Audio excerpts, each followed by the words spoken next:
advancements in the direction. With this, I invite you to deliver your lecture. And on behalf of Asia Connect team, we welcome you and thank you for giving your consent. Thank you, Dr. Santosh. Thank you, ma'am. Thanks for your kind words. And I would like to inform to all the participants, like Professor Rosa ma'am is like my teacher.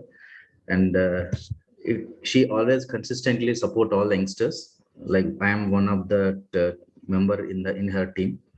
We learn to many things. I mean, I especially learn many things from ma'am. She will actually teach with a lot of patience. I really trying to learn that. I'm still not at learn. I'm trying to learn. Thanks, ma'am. Thanks for being a teacher to me.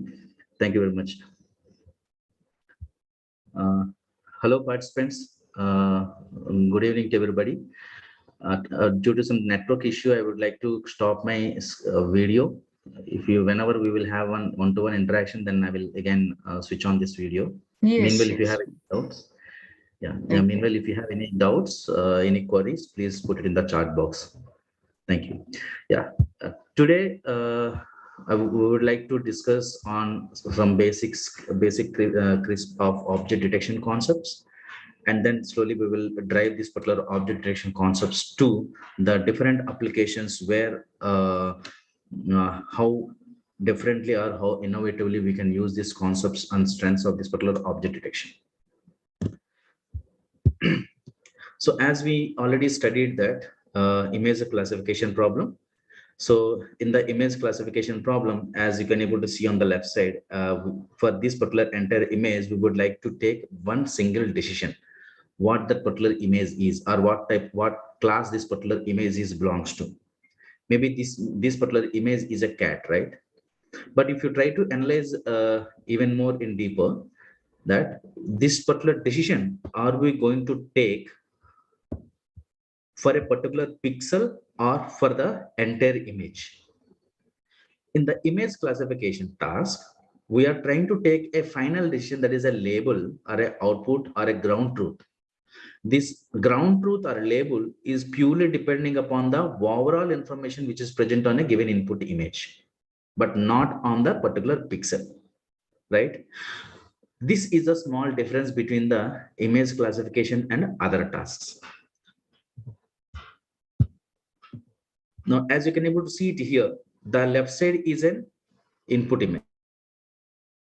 Trying to ride a bike or a motorbike, right? Now here, if you try to see, there are two objects which are present here, or you may consider about the three. One is a road, another one is a person, and third one is a motorbike. So whenever you would like to pass this input as this image as an input to the system, and if you would like to do a simple classification problem, what about the class you are trying to expect out of it? So the question comes here is out of this, what type of an class this particular image is belongs to? Because here the multiple objects were present. Right? Maybe we can simply convert this classification problem into multi-class problem in such a way that in a single image we have multiple classes are there. But instead of that, if we can able to take a decision that what type of an objects were present in a given input image. So in the, as you can able to see on the right side, you are trying to figure it out that there are two objects. One is with a person and another one is a motorbike, were available in this particular given image. Now this is our task. This is what we are trying to expect, and how we can able to get this. Then now you see this is a given image, and with the help of these bounding boxes, we are going to, just a second.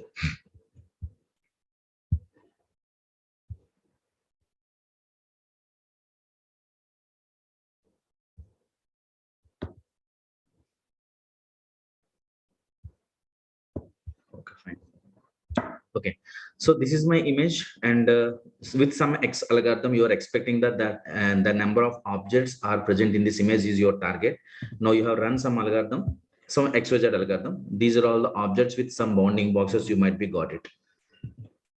Now, how you can able to validate yes this algorithm is perfectly working or not? Because in the classification problem, you know the class.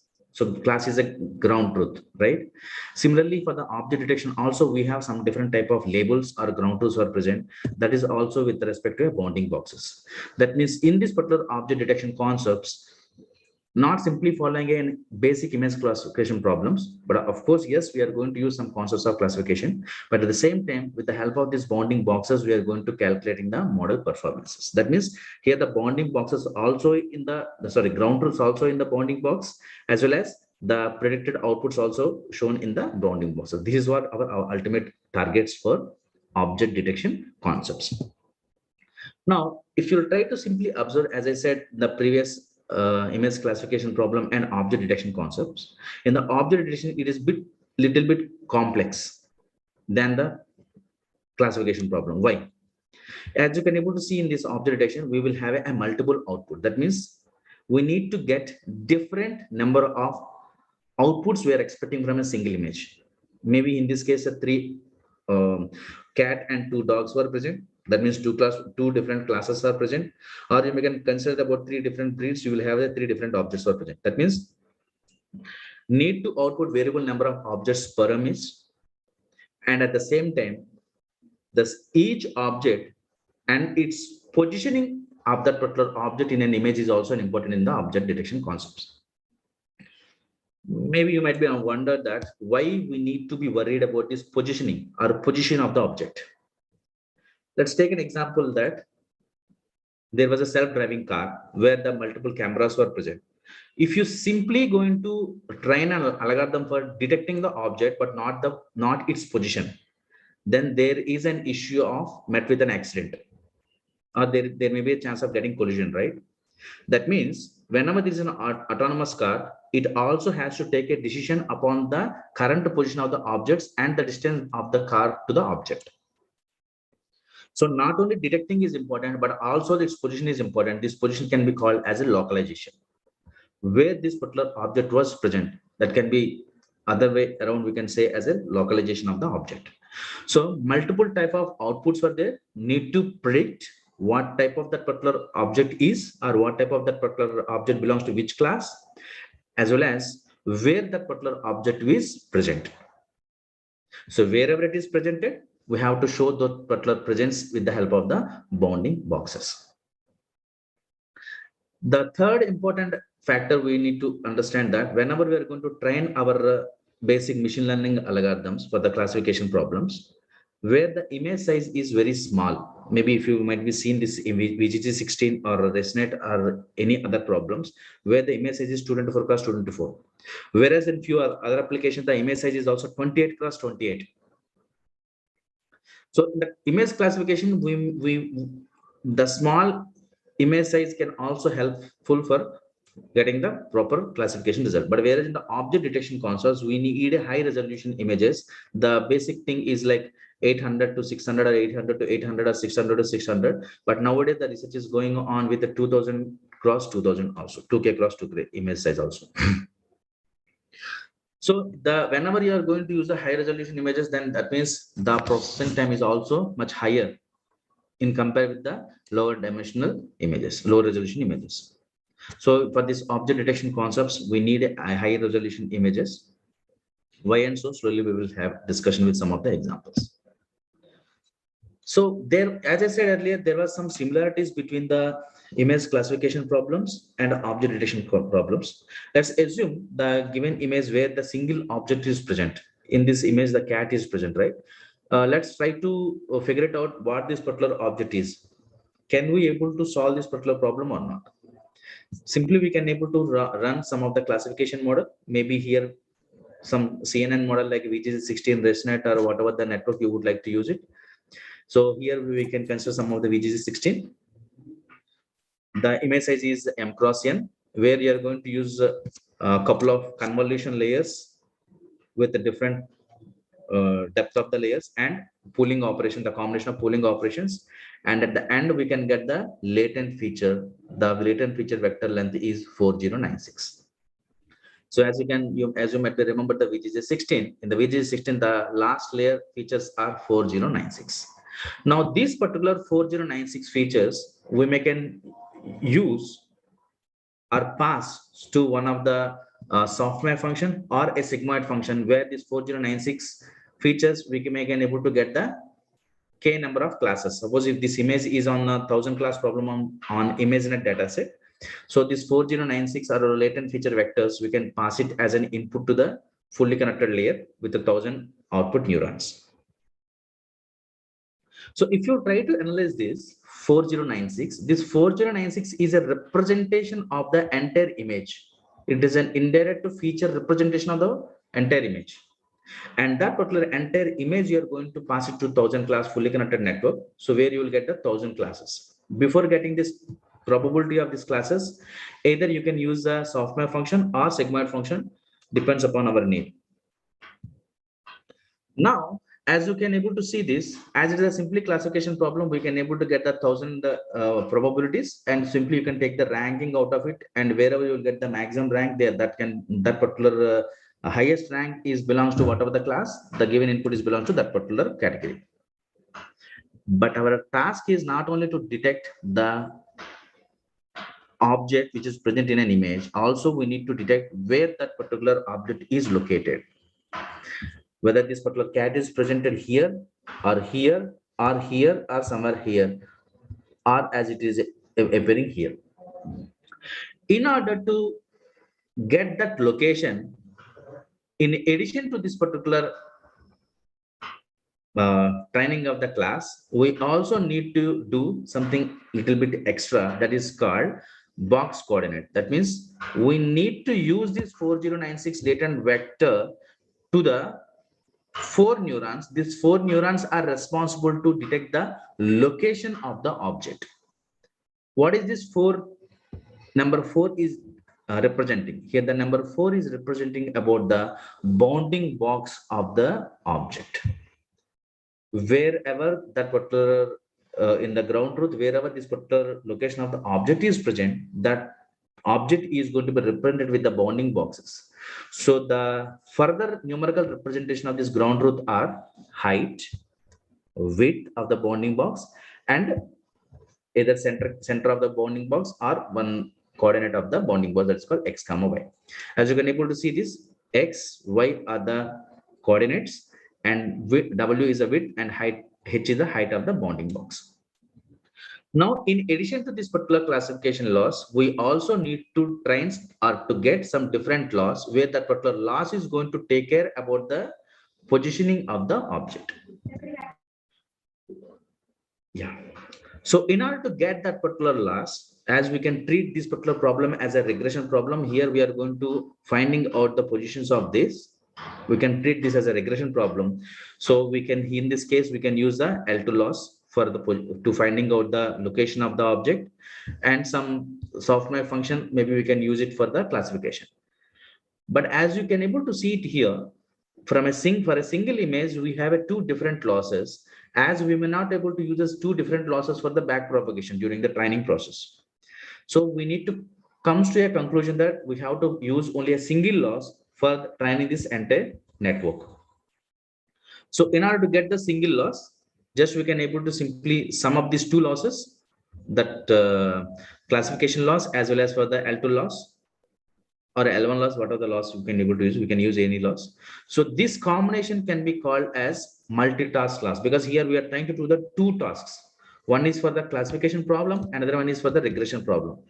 So as you're trying, the total loss is the combination of classification as well as the regression. So there are two different tasks happening. So this particular loss can be called as a multitask loss. Now, if you'll see further analyze, as this particular given process is much easier whenever we are going to use a single object in a given image. But whereas this type of cases is not practically feasible, right? In a single image, we might be having a more objects also present. Then how to do it? The simplest idea is that if I have only one class, in addition to the classification problem, we also thinking about these locations. So for this particular cat class, I have 4 values. That is a bounding box, coordinates, and height and width. In the second case, in the second sample, where I have the 3 objects were present.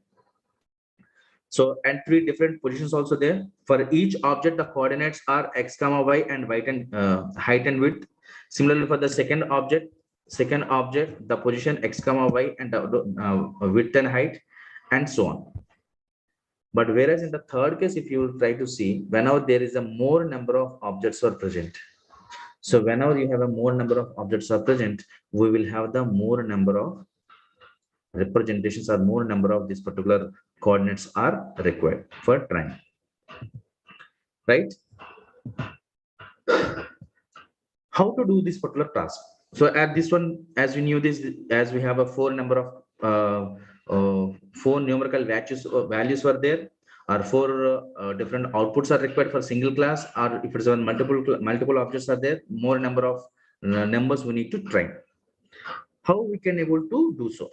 The basic idea of doing this is that you can take the patches, small patches from a given input data, from a given input image, like the patch here, I could able to see, or you could able to see on this particular blue color bounding box. This is one small patch. You take this particular patch, on this particular patch, you can train some algorithm.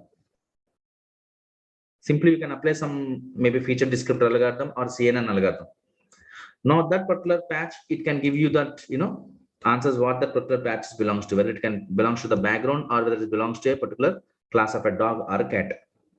Similarly, you can shift this particular position of this bounding box to the another position and take another patch, again pass it to the CNN model, and you can get the desired output, like what particular object is present in that particular location or present in that particular image. So if you see this particular patch is we are considering as a small image. This is an image, subset of a original image. This image we are going to pass it to one of the classifier, and that particular classifier is going to classifying what that particular class, what that object is belong to which class.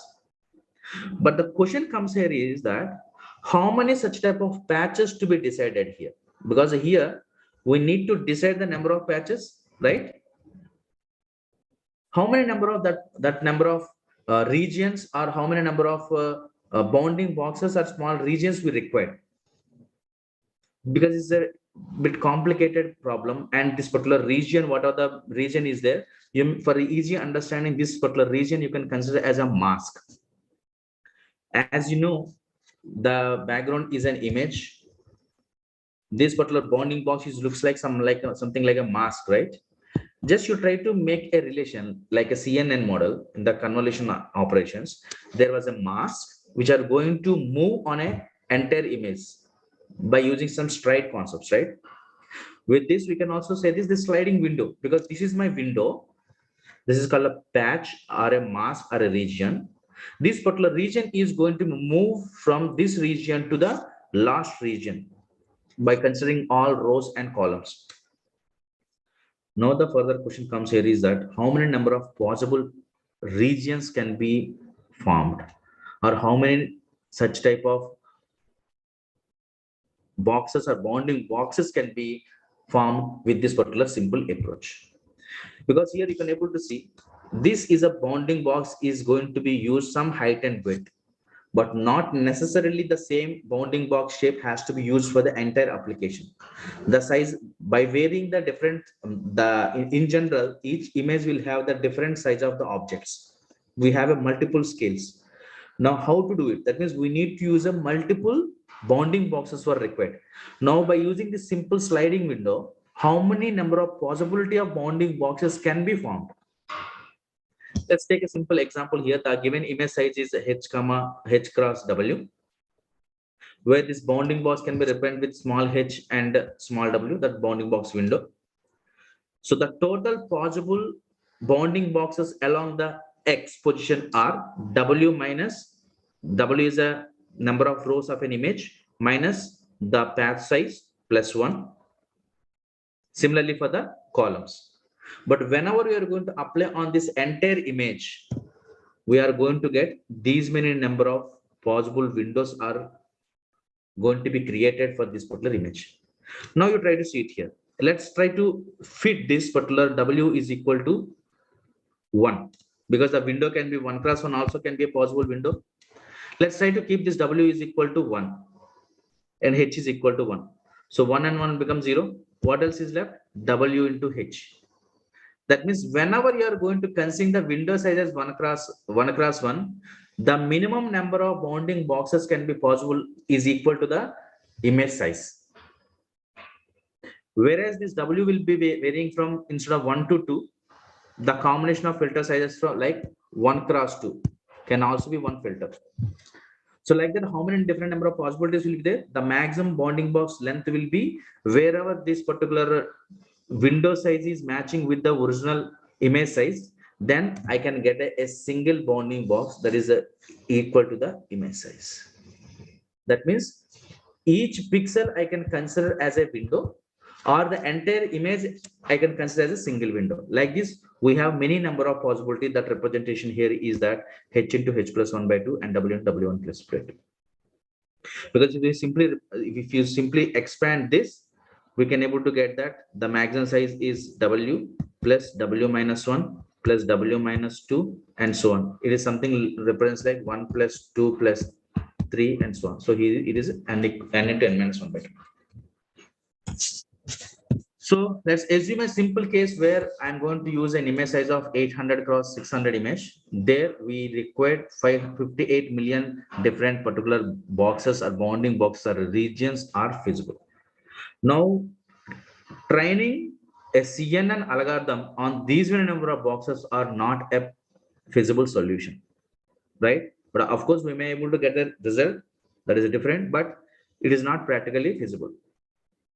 In order to solve these challenges of this particular number of bounding boxes, there was so this, as you can able to see, these are all the different type of possible bounding boxes can be feasible on a given input image. So it is practically not that much feasible. It is computation very, very, very expensive to train a model. In order to solve this, in literature, there is an region selection approach was there. So in the region selection or region proposals, that means region proposals means finite number of bounding boxes or finite number of regions are going to be picked from a given input image. In order to get the different regions, different algorithms were there with respect to the feature extraction techniques. In this example, the feature extraction technique is a blob detector. Maybe we can use a shift algorithm or any other feature descriptor or shape descriptors. But in the selective search is one of the popular algorithm for region proposals. So the selective search will going to give you the 2000 regions. It is a simple basic conventional image processing or computer vision concept of finding out the regions. But in the previous case where you have a 58 million boxes, now it has trimmed down to 2000 regions. So as you can able to see it on the right side, we have a different regions were present with the different aspect ratios and scales. Now, scale. So what this particular region is trying to do in an indirect way, as I clearly say that in this particular object detection, from a given input, we are going to get the different regions, and that each region we are going to consider as a small image. And for that small image, we are going to extracting the features, and we are going to use any machine learning algorithm, or else you can able to simply use a CNN algorithm in this place. Anything will be fine. Anything will be fine. One case is that region. One case is that detecting the type of an object, but another requirement is that the location, where with respect to this region proposals, like with the help of this region proposals, we are also trying to learn this particular bounding box locations with the help of these losses. Like if you can able to see the original height and width of the object is W and H, and the predicted one is W star and H star. Now you can consider this as a regression problem, as I have discussed earlier. We can use some losses of L2 and N1 to train these particular positions. This is the advantage of using the region proposals. Now the same thing we can able to use the concept of region proposals we are going to use on one of the popular architecture that is called RCNN, the region C convolutional neural network for moving object, sorry, for object detection concepts. Let's see how it will going to use it. Let's assume this is our image. Okay, is my connection is lost? No, you are, we can listen to you. Because there was a small message in this chat box. Yeah, I wrote to him that it's working. Okay, ma'am. Thank you. Rameshwar Prasad ji. Yeah. Yeah. Now you can see this is my image. On this particular image, we can apply some regions. Yeah. Yeah. On this particular image, we can figure it out. We can finding out 2000 regions as we have discussed in this selective approach. In the selective search, we can finding out the different um, regions or bounding boxes from the given input image with the different aspect ratios in the 2000 regions, as I said earlier. The same regions we are going to finding out with the selective search approach. As you can able to see it here, each region will have the different dimensions here. The bounding box for the each and every region is different. Now, once the region selection is over, we are going to reshape these all regions into a uniform size. Because as we have the different scales here, we are going to rescaling into the uniform size called 224 cross 224 pixels. On these particular regions, we are going to apply some of the convolution operations. So you may can ask a question that why this particular reshaping is required. We'll discuss just in a while. So once from a given image, we can apply some selective search operations. So from this selective search, we can get the different type of regions. On this, after these regions are get selected, we can wrap it down to uniform size. Once the uniform sizes are created, then we can apply some convolution operations on each and every region. So as we have here 2000 regions, for each 2000 regions, we can apply some convolution operations. From there, we can get their corresponding classes. That particular the object belongs to what class. We will get some probabilities. But now you see, our target of this particular thing is on training, right? Whenever we are going to do this back propagation, that too with the mini batches. Whenever we're going to use the mini batch processing, we are going to use it for the training in the CNN.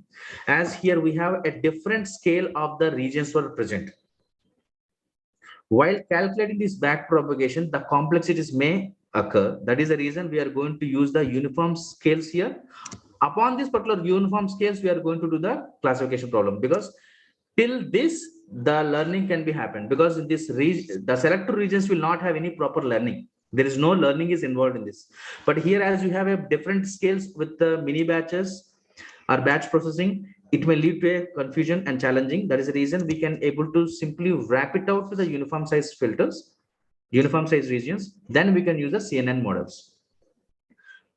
But the question will comes here again that as these particular region selections were there, these particular region selections may not properly aligned with our ground truths. There is a challenge that whatever the selection approach was we have used, that may or may not create the proper regions. Now, how to align them so that our model accuracy might be better. So in order to align them properly, we can transform these regions with some small trick. What we are trying to do, the first one is the region proposals will have the 4 coordinates. One is called px and y. This is called x and y coordinates, and the height and width of those each and every region. This is called height and width of the regions. Now we are going to transform these particular regions with respect to our outputs. So how we can able to get it? Let's try to see this. The translated relative to the box size here, bx is equal to px, the x coordinate of the bounding box, plus pw, width of that particular region, is multiplied with some translating factor called tx. Let's assume this tx is 0. That means whatever the regions we the selector search is given, that region is properly aligned with your ground truth. Is a proper alignment is there. The bx is equal to px. The output box is as matching with your regions or original regions. But in case the generated regions are not properly aligned, if it is far away from a location, like let's assume this is my expected bounding box location, but the selective search has given the location here. Now, how we can able to shift this particular bounding box towards this location? In order to making some same changes, we can use this particular translate letter relative position box. So as you can able to see here, the TX is become 1. Let's assume the translation factor is become 1. That means this particular bounding box has to be shifted with PX location. That means initially it is with the X location. Now it is with X plus PW. It has to be shifted with the width. With this, we can able to change our regions to some extent so that the model accuracies can be better. So the third question will also come that what about the scale? This is a handling with respect to the translations. But what about the scales? Yes, we can also make the bit changes in the scale by using this log space representation. Because our ultimate target here is to get the better predictions or detections of the objects and their locations. So as you can able to see in the previous thing, as we have used the B box, this is for the regression problem and this is for the classification. But what's going to happen in the testing time? Because this is in the training time, we are trying to do it, because during the training only these particular alignments and all are required. But whereas in the testing time, we are not going to do these alignments. Simply, we are going to test our model accuracies. So as we have the first step in the image is that construct the selection set, apply the selection set approach on a given query image. There you will get the 2000 regions. Then the second step is to do the resizing of these particular scales to uniform size 224 cross 224. Once it is done, you apply the CNN algorithm of your choice. Maybe whatever the classifier you would like to do, you can use it. CNN algorithm. Once you have applied a classification, you will get the many number of bounding boxes. You will going to get it. Now, once you will get the bounding boxes, we need to filtering out those bounding boxes, whatever the number of boxes it has detected. So those boxes, we need to filter it out with the different approaches. One is by using the simple thresholding concept, or you may can able to filtering out based on the category, now how many number of classes you have, and based on that we can selectively do it, or simply we can able to take some ranking and so on. So once you will go into finding out the more number of bounding boxes, as we have a 2000 regions are there, we will going to get some minimum 2000 bounding boxes, then we need to filter it out. Once you have filtered it out, we need to compare with the ground truth. How to do the comparison, how the performance to be evaluated, we're going to discuss slowly in details after some time. Now, as you can able to see it here, as this particular approach is repeated for each and every bounding box, it is much challenging and it is much slower even. Now, let's speed up this process. There is another algorithm was there that is called fast RCNN. In this particular fast RCNN, there is one small changes they have done where instead of applying this region selections first we have extracted the features by using some CNN algorithms. So from a given input image, first you extract some features using some any architecture.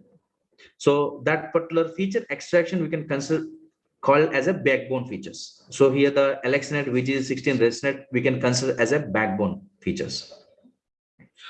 So once we have done the CNN operations, we got some latent vector or feature vectors or feature representations. On that particular feature maps, we can apply this region proposal algorithm. First, we have extracted the features. Then we have extracted the regions. On that regions, we can apply some small lightweight CNN architecture so that the complexity may further reduce, because the majority of the complexity is done here itself. Because in the CNN algorithms, the initial layers we will going to get the fruitful features, and at the end we will have very minimal information, right? So as you can able to see it here in the backbone, we will have many number of layers for there, and at the end you can able to use a simple CNN architecture here, like a small CNN architecture. So what type of the architectures we can able to use it here? Maybe you can consider here, this is like a LXNet. So for the initial 5 layers of the LXNet, we can consider as a backbone. That means from a given input image, we can apply this initial 5-layer information. You got some features, and those features we can apply this region proposals. Then you can reshape this particular region proposals and pass it to the next 2 layers, that is called fully connected layers, for calculating this two losses, both losses, for the classification loss as well as the regression loss.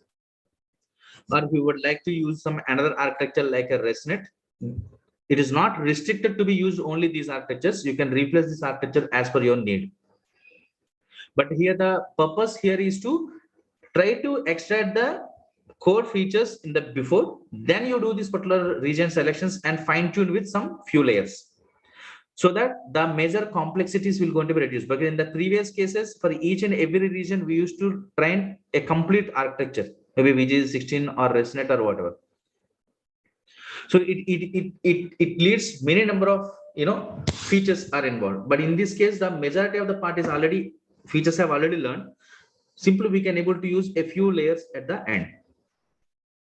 So with this, the training is much faster.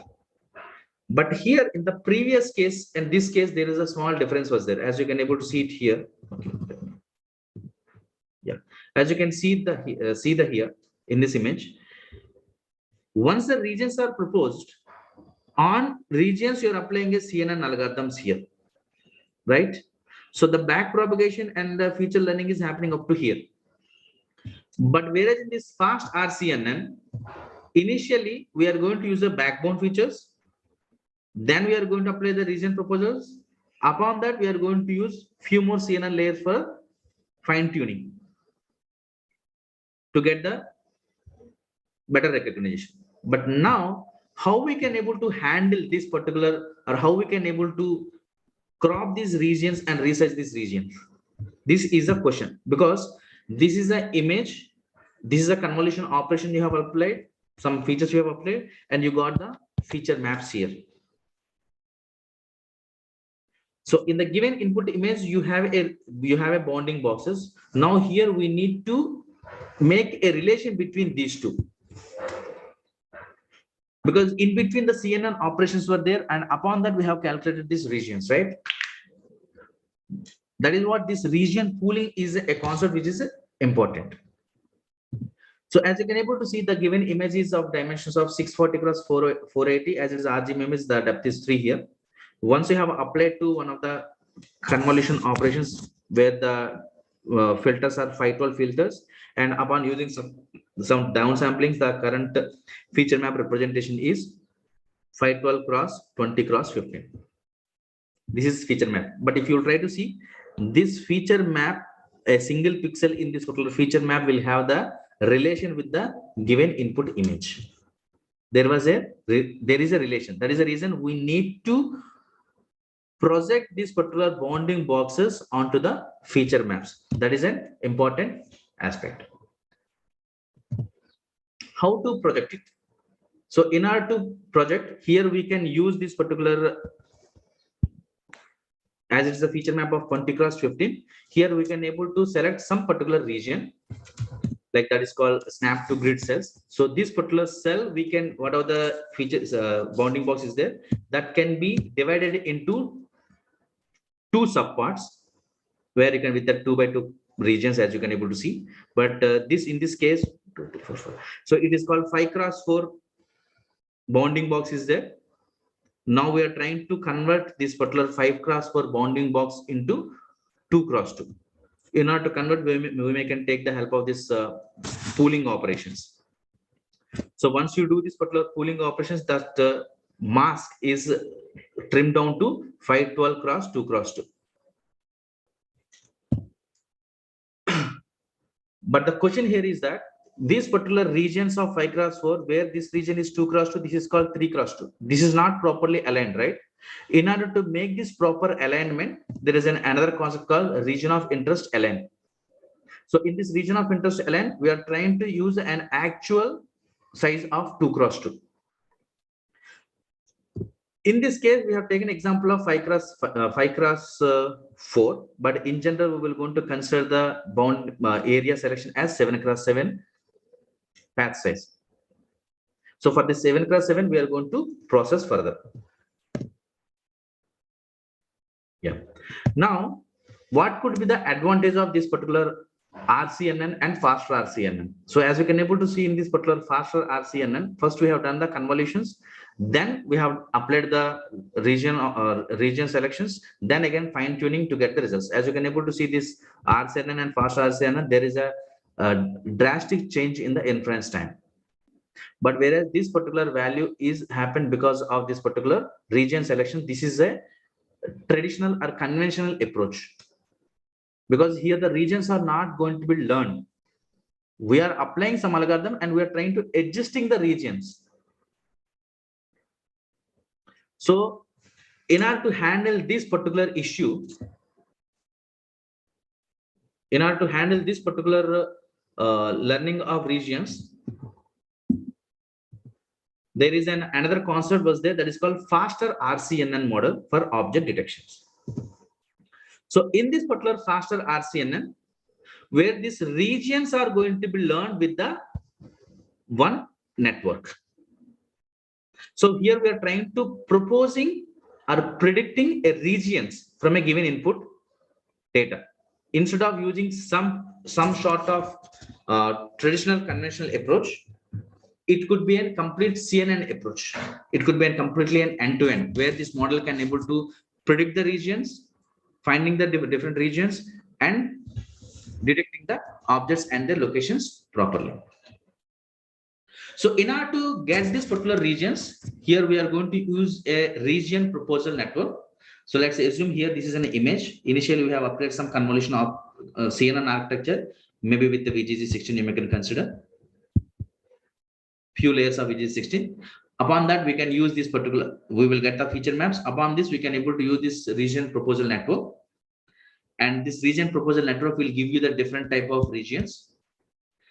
For each and every region, because this is a region, means it should have the two parts is our target. If I will get a region, within that region, whether the object is present or not. In order to get that object is present or not, in order to get that, we should have that classification losses, whether the object is there or not. And at the same time, the position of that particular object for that particular region, we need to use a regression loss. So if you'll see, apart from this, if you'll compare with the previous approach, this is same as a faster RCNN, because image is there, CNN architecture is there, we got the feature map. Upon this feature map, again we are applying some, we are getting some regions, and on the regions we are using this classification loss and regression loss. But what is special in this? Here we are going to use one more architecture that is called region proposal architecture. So in this region proposal network, here we need to use two more losses.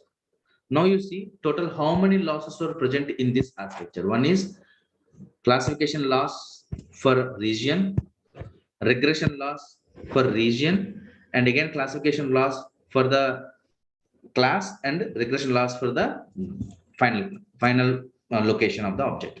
So these all four losses are going to be summed up and model is going to be trained.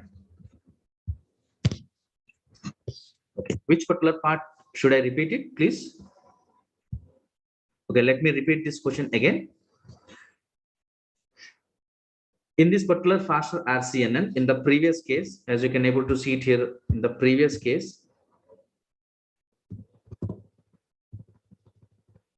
yeah, in this previous case, here the regions are going to be, we are going to get these regions from the selective search approach. This is a traditional approach.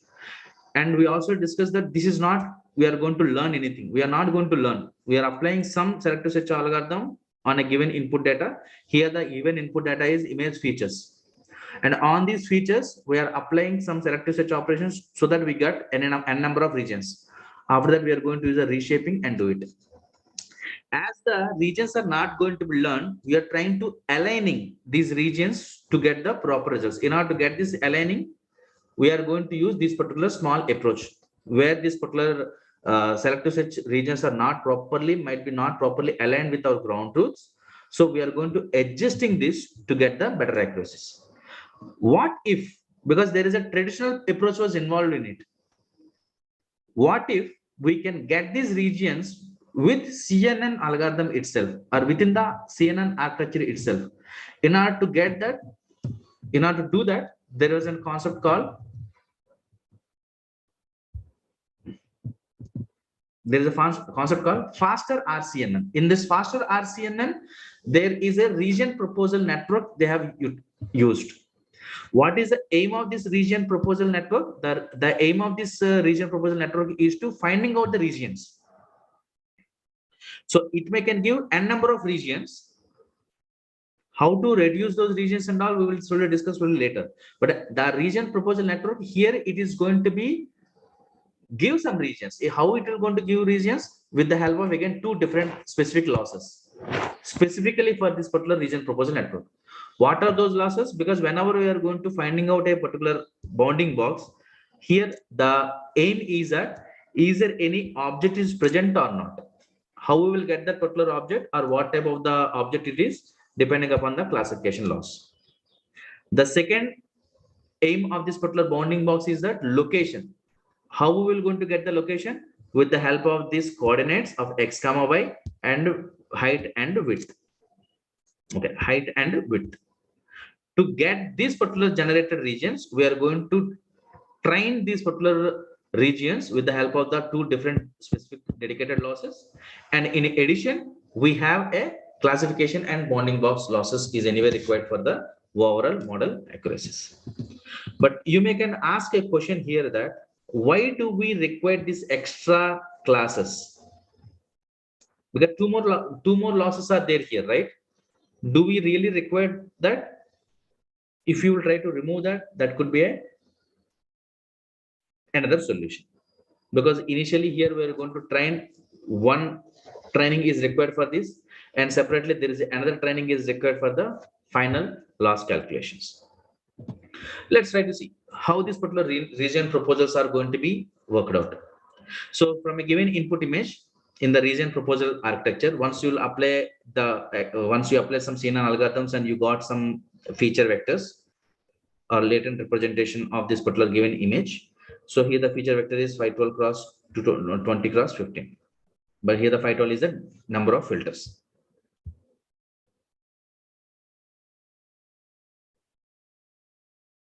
How first dot pixel decide in the rectangle to draw rectangle? What is meant by this dot pixel? You're talking about x comma y coordinates. We can consider in the regression part each and every pixel is x comma y. Yeah. So here each and every pixel is x comma y, right? Depending upon the size of the bounding boxes, the height and width we are going to calculate. So here in the ground truth calculations, I already have a bounding box, right? My model is going to detect something. How the adjustment can be done? These are all loss calculations. We will go to see slowly later. Yeah. Now you here see in this particular region proposals, the fixed number of bounding boxes were there. Here the fixed number of the size of the bounding boxes remains fixed here. These bounding boxes can also be called as anchor boxes. So now you try to see it here, each and every grid here of here we have a almost how many features? The given input image is trimmed down to 20 cross 15 features, right? Now for each and every point, this is one point, right? This each and every point is representing some information from the given input image. And here we are going to use n number of fixed number of bounding boxes, that is called anchor boxes. For each and every feature map, now we are going to calculating the score, whether this particular patch, is there any object is present or not. So here we are going to get the anchor is an object for each and every point in this particular feature map. We are going to calculating the object is present or not. That is called a binary classification. In this particular position, whether the object is present or not, yes or no. so that we can able to get the 512 responses, because each and every sample we are going to consider as a um, feature, and there we are going to use a classification problem. But now here we have n number of bounding boxes were present here, right? How we can able to trim down, because in this entire n number of pixels we need to require only 4 values for required, right? Which is supposed to match with my ground truth. So whenever we are talking about a single class problem, I need to finding out 4 values: height, width, and x comma y for each and every pixel, right? So for the positive boxes, also predict corrections from the anchor boxes to the ground truth box, where the number here is a 4, because we are going to finding out the 4 numbers for each pixel, because here we are considering about this is a feature vector of feature map of each pixel. For each pixel we are going to considering about 4 values. One is a observational score, another one is height and width and its location. But in practically, the size of the objects may not have the uniform shape, so the fixed number of filters may not going to help us. Practically it is not possible, so we should have a different anchor boxes are required. Different anchor boxes with different shapes and sizes are required. So we are going to use k number of anchors, as you can able to see it on this here on the blue color. All the boxes different shapes. Now for this each and every anchor, we can calculate the object score, whether the object is present or not in the particular bounding box. So whenever you are going to use the k number of anchors, how many number of further features we require? 4k. Because here the k is like a whether the object is present or not. So it is for the classification, and this is for the regression. Clear? So as a test time, we are going to shorting out these particular k boxes, and we are going to take the top p number. Here the p number can be 3. So those many number of p number of objects we can able to select for our we can select as a what you can call, this is called the first one is called objective score, and second one is called number of proposals. Yes, so we can find filtering out the top p number, so that within that p number we can able to get the proper result. So that is how this is much faster as compared to the previous algorithms. But if you can able to see it here we are going to calculating some extra losses. Here also we are trying to do the losses, and here also we are going to do the losses. So how to remove it? If you try to remove it, what will going to happen? That is also one important aspect, right? So by using this particular approach of fast RCNN with the help of this particular region RPN network, with the help of this region proposal network, the model has performed much faster as in compared to the faster RCNN. In the fast RCNN, there you are going to take the help of these particular region proposals, traditional approaches, which takes some more time. That is the reason in the inference time for the RCNN is bit higher, but whereas in the fast RCNN, the inference time is much lesser. So as we have clearly discussed here, there are 2 operations are happening here. Here the feature extractions, and another one is called, for each and every region we are going to calculating the 2 different specific losses for the classification and the regression. So the first stage, as you can able to see it here, we are going to use the backbone algorithm to extract this image features. Further, we are going to train these region proposals, and in the second stage, we are going to do the predicting the objects and their bounding boxes. So, what if you're going to mix these 2? That's what we are talking about, right? If you're going to able to mix these 2, that is called an end-to-end single-stage object detector. But if you try to see this particular statistics before deep learning, the performance of the object detector is much lesser, is less than 50%. But after using this particular CNN approaches, the performance or recognition accuracies of this particular object detector has much higher. Even now we have many number of good object detectors also there. The first object detector we're going to discuss here. Now, if you try to train with the 2 losses instead of 4, that is called the classification loss and regression loss. That is called simultaneous localization and regression. At a time, with a single architecture, we are going to solve these two problems together. That is called single stage object detectors. So as you can able to see in the previous case for the faster RCNN, as you can able to see it here, the same procedure we are going to apply. But in addition to that, as we are going to use a k number of anchor boxes, the k into 20 cross 5 is common. For this particular bounding box regression, we need a 4k is required because 4 values are going to learn. But if you see it here, there is an extra parameter we are going to use that is called C+1, that is called objectness score of that particular box. Instead of using a separate loss, within this we are going to use an extra term called C, that is called classify each object as one of the C category. Either it is a object or a background. That is the reason we are going to use a C+1. The C+1 is going to help you about the objectness score. In this line of single stage object detector, the popular object detection concept is a YOLO. And we have different single stage object detectors also there, YOLO, SSD, and RetinaNet. And RetinaNet is also one of the popular object detector. Okay, let's first we'll try to discuss about this YOLO concept. Yeah. So YOLO means you only look once. Only once you can able to have a the entire process is going to apply for only once. How? Let's try to see it. Whatever the image is there, let's divide this image into some grids, some regions, some patches. Here the size of the patch is 7 cross 7. Not necessarily to be a 7 cross 7. You can able to change this particular size of the object. Sorry, the size of the grid depends upon your requirement, depends upon your application.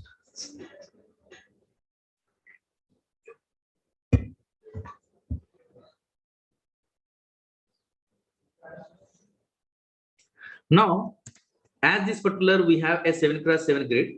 For each and every grid, we should have some concentrations are right. We need some, for each grid is going to representing something. So that grid is going to talk about the height, width, coordinate of X and Y, and class. That is called probability of that particular class. That is called confidence, whether that object is present or not. Now you may can think about if my image is having more number of classes, like in this example, we have a car, cycle, and dog. So as we have a more number of classes and those many number of classes are present, that is called K values. The total output layer of this particular operation is 5 plus K. The K is called total number of classes. The C is called objectiveness score, whether the object is present or not. Now you may can think that if the object is present or not in the C, the what this particular rest of the information is going to talk about. Because while you are going to train this particular model, we should have to create the labels also, right? So how can we able to create the labels? Here, let's assume this pixel is talking about the dog. This pixel is, this position is going to talk about the cycle. This is going to talk about the car. So we need to create a ground truth in such a way that height and width of the bounding box, and wherever the class is there for the dog, we have to use a one-hot encoding technique to create the ground truths.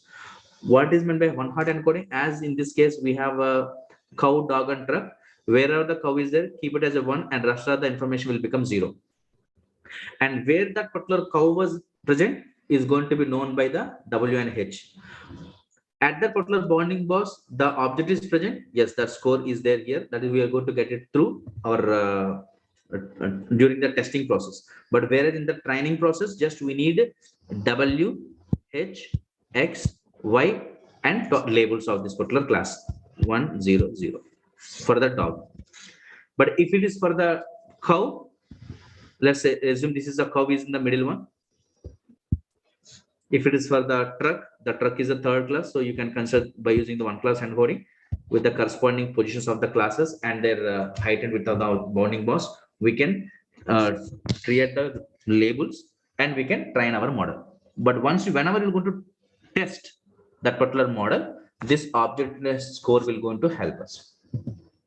So how we can able to get this objectness score? Because as I said, this is my grid of 7x7.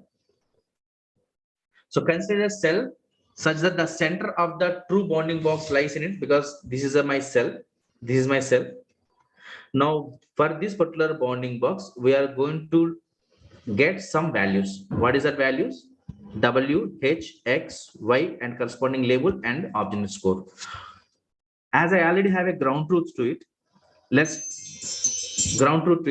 take a relation between these predicted values X, Y, and so on, and my ground truths. Let's try to calculate the losses between these two, and we can try to take the class losses between the predicted and an actual. Then we can able to get our model is going to be trained. But what if the grid is not having any of the object? If there is no object was present, then we no need to be thinking about any of the classes and height and width and everything. But wherever there is no object is there, so we need to minimize this particular loss. So there is no specifically we need to worry about this height, width, and label and so on, because there was no class was present. So this particular approach we are going to do in the YOLO. What are the steps we have discussed now? Now,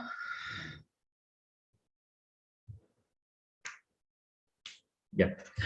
So during the testing process, how we can able to interpret? Because once you will going to apply this particular particular approach for S cross S grid, we got these particular values, 5 values and K number of classes. The total, suppose let's assume you have a 20 class problem, 20 plus 5, 25 values. You have a 3 class problem, 5 plus 8, 8 class. So the feature vector will be 8.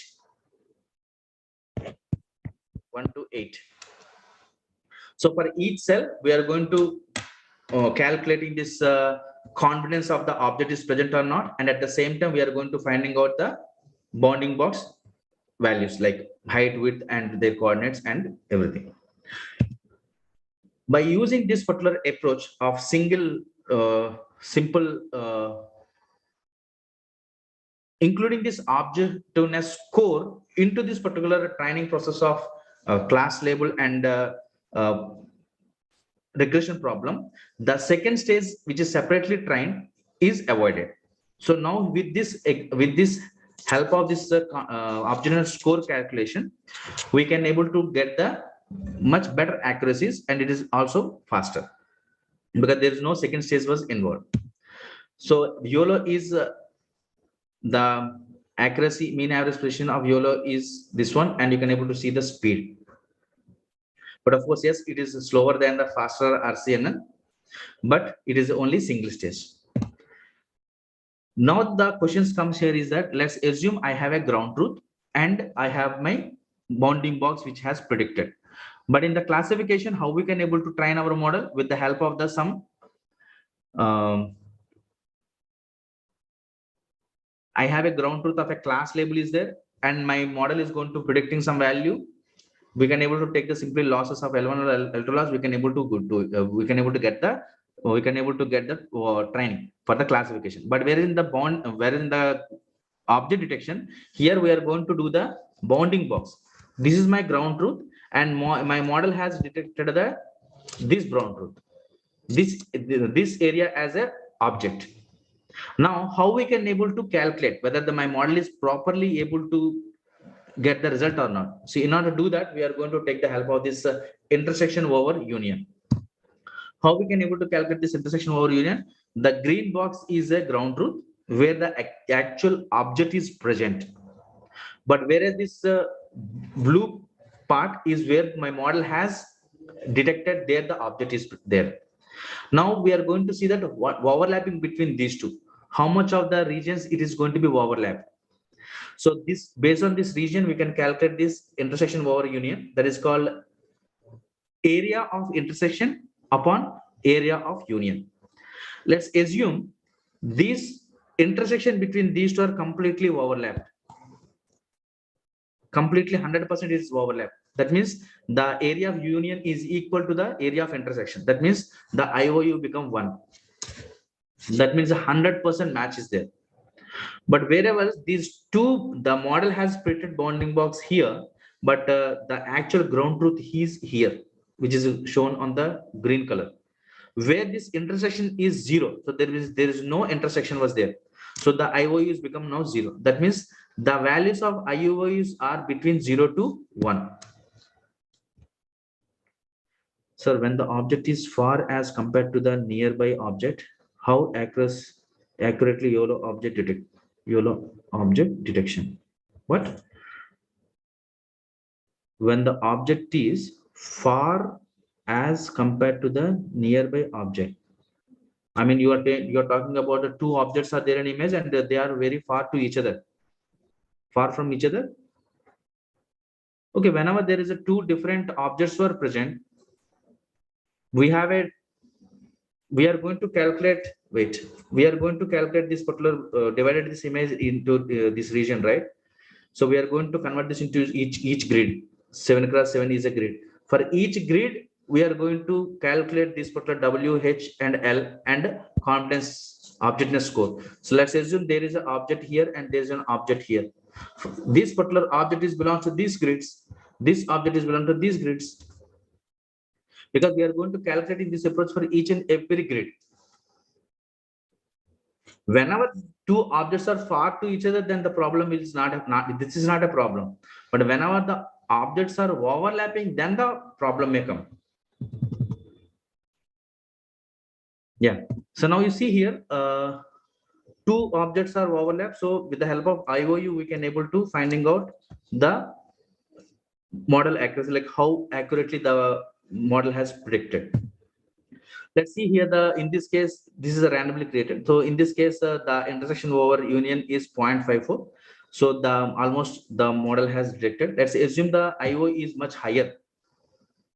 The area of intersection and area of union is almost matching. Then the IO is 0.71. That means it's good. If it is a 0.9, is almost very pretty good.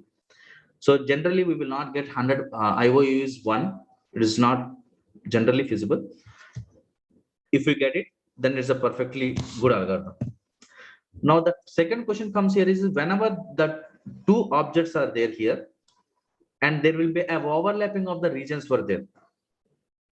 Now how to do it? Second, another thing is that for a single object, we can have the many number of bounding boxes can be predicted, because it is not a single bounding box we are going to get it. We are going to get the many number of bounding boxes. Now, whenever we are going to get the many number of bounding boxes, then how to filtering out the accurate or good bounding box. In order to do this, we can take the help of this non-maximum suppression concept. So in order to get the non-maximum suppression in the image processing, also the non-maximum suppression was there. There the approaches were different.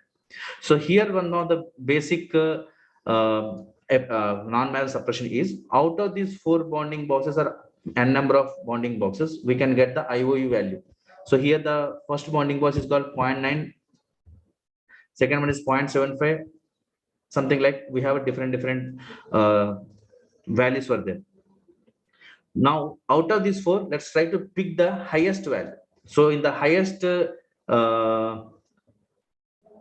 value will be here 0.9, which is highlighted in the blue color, right? So try to pick that particular region of 0.9. Then you try to compare with the nearby bounding boxes. Here the other bounding box values are purple, yellow, and orange. Now you try to take the IOU relation between the blue and orange, blue and yellow, and blue, and as you can able to see it here. So now you can able to see this. The blue and orange will have the maximum IOU value, that's called 0.78, because these two are having overlap. So whenever we will have this particular, out of these 3, whenever we will have this 0.75 is the highest one, which is very close to this 0.9, that particular value we can simply eliminate with the help of this non-maximum suppression. So once you have eliminated this overlapping part, the orange is over. The second part is that 0.75. Now with this 0.75, we have the yellow and violet one. There you can calculate the IOU between these two. So whenever you're going to calculate the IOU between these two, we can get 0.74. Then we can eliminate this yellow part also. But how these particular values of 0.9 and 0.75 came with respect to our actual ground truths. That means for a single object, we can get more number of bounding boxes can be appears. Then how to remove this is also important. Is this suitable for optical illusion? Optical illusion. I'm not sure about with respect to the optical illusion. No, I'm not sure. Maybe I can answer this by tomorrow. So with the help of this non-maximum suppression, we can eliminate lower score bounding boxes. As we can able to see, one is a 0.9, another one is a 0.8. So we can able to find the relation between this predicted bounding boxes with the help of these particular IOUs. Then we can eliminate the other bounding boxes so that we can able to get the actual bounding boxes for our algorithm. So now whenever this particular problem may also fails whenever we are going to have a small number of objects are present. So in this case, we will have many number of bounding boxes and many overlappings will be there. Whenever we will have those many number of overlappings, then this algorithm will also going to be failed. So the up to finite number of objects are present in an image, it is feasible. But whenever we will have a many number of objects, then this particular algorithm is also going to be failed. So what are the things we have discussed here is on a conventional use. As you can able to see it here, this is a natural image where a very finite number of objects are present. Where two number, three number, 4, 5 objects were present, or 10. And also you try to see it here, the size of the objects are also a bit higher. Whatever the image you can consider here, as we have seen, there the size of the objects also much higher. Can we able to use the same algorithm for the other applications of object detection? For example, aerial image. Well, let me show this. Yeah, see this. This is the object detection for the cars, and this is also object detection from the aerial image. If you try to see these two images, if you assume there is an X algorithm you have applied on the regular view, could you able to find out that same X algorithm will going to give you the fruitful results on the right side image, or vice versa? If you think some algorithm like YOLO or faster RCN, whatever, you have trained on this data, but if you're trying to test on this data, will it going to work, or vice versa? Now these object detectors will going to fail in these scenarios. Why? You try to see here in the conventional view, the size of the objects are bigger. So the corresponding ground truths of these particular objects are much higher. For a single coordinate of x comma y, will have the h and w are different. Now you can see this here, the h and w are different, but it is a bigger size. But in this aerial view, the size of the objects are very small, very tiny objects were there. So whenever you are going to train this model on this data and trusting on this data, your algorithm will going to detect this much of the bigger size bounding box. Now within this bounding box, we have a many number of objects are present from the aerial view. But whereas in the other case is also same. Whenever you're going to train your model on this particular aerial view, but you would like to test on the conventional view, here the size of the object is very small. So a small bounding box is going to be detected from in the conventional view. So this particular small bounding box will not going to give any objectness score for any of the object. It will try to say that everything is an object, or it will going to misclassify. Now how to handle it? So in recent studies, they're trying to handling on these multi-scale issues, which can try to handle on regular view as well as the aerial view, especially for the highway surveillances. Because in the highway surveillance, the camera is in a conventional view in a fixed position, but the size of the objects is going to vary from where it is. Whenever the object is far away from the camera, the size of the objects will going to be vary. in order to handle that, this multi-scale variation, there in recent algorithms, we are going to they're trying to solve this issue. But whereas if you would like to apply this object detection called algorithms on aerial views, then we have to do a specific training, and specific algorithms, dedicated algorithms are required. So okay, in order to work on these particular aerial views, whatever the aerial views you are talking about, aerial object detection, in order to do that, very limited number of data sets were present. So one data set is ABD, airborne data set, where it is having 42,000 objects are annotated from 2,000 aerial images.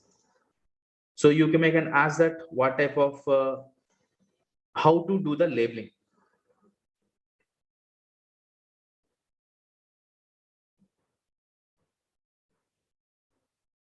So in order to label it, we can use the YOLO markers. YOLO markers is a YOLO markers is a free tool where we can label our, we can create our bounding box labels for our object, for our image. So from the 2,000 images, almost 42,000 objects were present in the ABD dataset. These are all the statistics of the dataset. So this is a different sample results of this particular data set, where you can able to see the number of objects is more, and size of the object is very small. As you can able to see it here. Zooming is not there. Okay, here the zooming is not there. So as you can able to see here, the size of the object is very small. This is a image, and your algorithm should detect like this. What are the bounding boxes which you can able to see it here, show it here. So for the detecting the aerial objects, there is an algorithm called AVDNet. So this is very tiny algorithm where it can able to handle this tiny objects of two classes. In this case, only two classes were there. One is the model has time for two classes. One is for the boats, another is for the other than boats is a vehicle. So as you can able to see it here, cars and boats are there. So we can divide this into two classes only, cars or boats. So this is a simple architecture, as you can able to see it here. This is a given image is 608 cross 608, because as we are trying to downsampling into with some pooling operations, we should have a proper, each and every grid should have some ratio, so that while doing the back propagation, that ratio, the dimensionality has to help us. In order to do that, the image size should be proportionally matching for the downsampling. So as you see here, in this algorithm, the people have used n number of mask size, so n number of filters, but they slowly down scale downing this particular image of 608 to 76 cross 76. But as you can able to see here, the total number of features are here 28. Now each and every grid now will have this particular information, what is called x comma y, that is called location, and w comma h, that is our weight and height and width of the object, and confidence of the object and confidence of the bounding. So object confidence and class confidence, these are all the features we are going to learn. So this is a internal visualization of these particular features, because as you can able to see in this image, we have a multiple variable scales were there. From a single image, we have a different scale of the objects were there. So better to use a multi-scale feature. In this article, the others have used multi-scale features, where 3x3 and 1x3 combination they have used. So this is an internal visualization of the each and every layer, like first convolution, second convolution, and so on. So here up to a few convolution they have shown on the internal visualization of the layer visualization. So these are all the dataset details, like how the training has been done. These are all the VEDA dataset and DLR and DOTA. These are all the popular datasets, and ABD is a new dataset, and the combination of these all together is the composite dataset that can be called as a complete dataset. The advantage of using this composite dataset is having more number of objects will be there. The training can be done much better. So as you can able to see, the existing algorithms of different object detectors are variable size image, because image size is also plays an important role. Wherever, as clearly we said earlier, the size, whenever you're trying to do the object detection, whenever we will have a good image size with a high resolution, there the accuracies will be much better, and whereas in compared with the smaller sizes. Okay, so as you can able to see it here, the wherever we will have the object size is higher, where their mean average precision is higher, so this algorithm will have the better average precision. Yeah, coming to this parameters, the designing of the architecture for each and every application will be varying. So for the area, you have to design a shallow architectures, not the deeper architectures. If you pick the deep architectures, the performance will be much lower. So we have to design a lower architecture. Therefore, the algorithm parameters also much smaller, whereas in compare with the existing. So you try to see it here. This is a simple image. Okay, it's not getting zoom. Okay, this is a simple image tested with the different object detectors like a YOLO architecture is YOLO V3. So YOLO V3 with the resolution of 416, it could able to detect only 21 boards, but YOLO with the high resolution 608 has detected only 26 boards. 26 boards, and the RetinaNet could able to recognize 69 boards, and the AVDNet has recognized 90 boards. Because these algorithms of RetinaNet and YOLO, where whatever the backbone we are going to use it, that is not specifically meant for the aerial objects. So whenever you're going to changing an application, the backbone algorithm we have to change accordingly. So this could be the expected result of YOLO detector for aerial view scenario.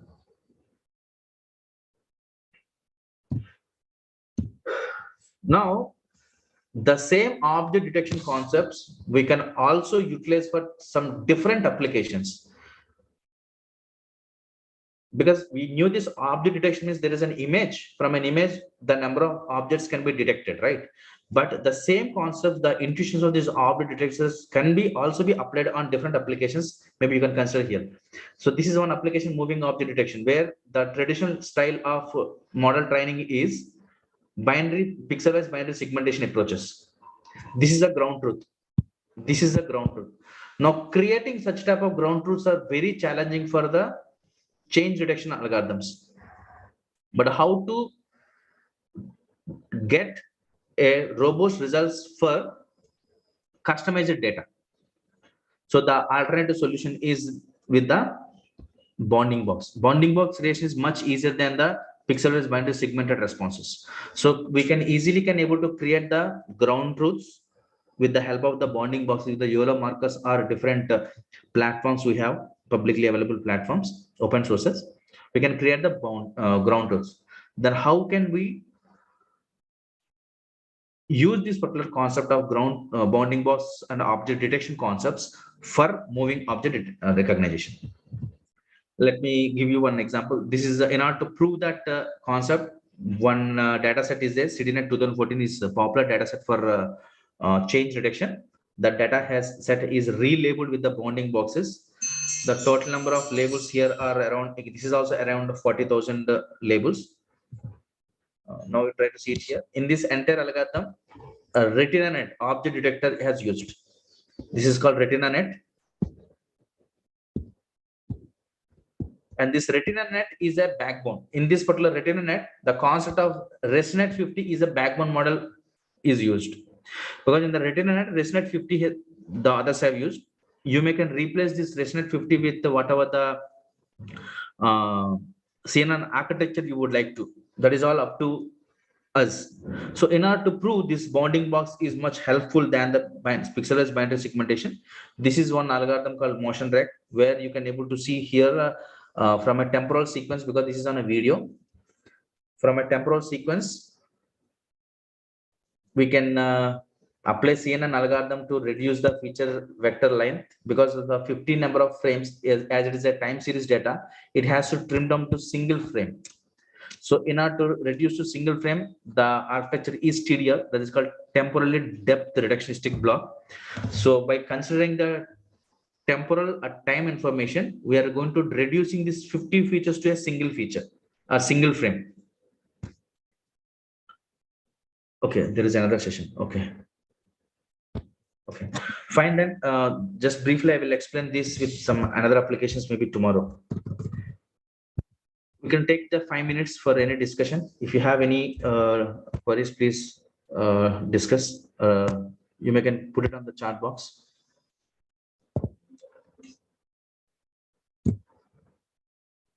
If you have any queries, please put it in the chat box.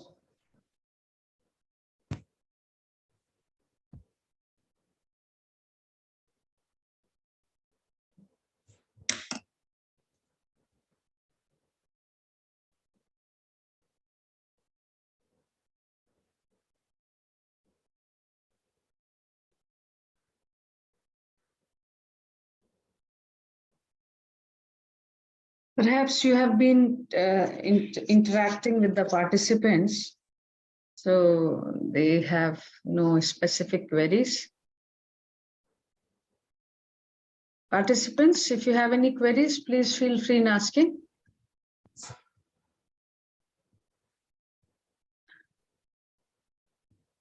Thanks, Gaurav. Yes, it is really done so very well. We sincerely thank Dr. Santosh Vipparthi for his first lecture in this series on object detection related applications, recent trends in deep learning and applications. And such a wonderful lecture, Santosh. I always enjoy listening to you.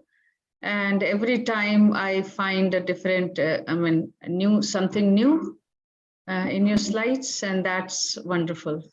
So with such a great clarity, you explain any so difficult thing.